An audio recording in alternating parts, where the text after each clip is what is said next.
நீங்க போய் அவர்கிட்ட போய் என்ன உடனே சுவாமி வணக்கம், அடியேன் திருப்பூருக்கு வந்திருக்கிறேன் அப்படி சொல்லணுமா என்ன?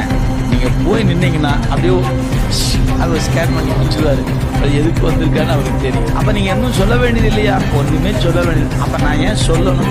எனக்கு ஒரு ஆதங்கத்துல நான் சொல்றேன் என் குறையெல்லாம். சாமி கொஞ்சம் ஏன் சொன்னாதான் கேட்பாரு, சொல்லினாலும் கேட்பாரு. கேட்டு ஆறும் அறியாதான். அவன் சொல்லி அறிபவன் அல்லங்க, கேட்டு அறிபவன் அல்ல. காணாதே காண்பவன், கேளாதே கேட்பவன். அது மட்டும் இல்ல, கருவிகள் இல்லாமலே அறிபவன் அவன். நமக்கு கருவி இருந்தாலும் அறிய முடியலைங்கிறது நம்ம கண் இருந்தாலும் தெரிய மாட்டேங்குது, காது இருந்தாலும் கேட்க மாட்டேங்குது இல்லைங்களா? இது நம்ம கேஸ். அவருக்கு இல்ல, கண்ணே இல்ல காண்மா, காதே இல்ல கேட்பான். ஏன் அப்படிலாம் உண்டா? ஆம். அதனாலதான் அவன் கருவிகளை கடந்து நிற்பவன். அது அவனுக்கு இலக்கணம். எனவே அவன் யாரு? அறிந்தாங்கு அறிபவன். அப்படின்னு மறத்தல் இல்லாது இருப்பவன்.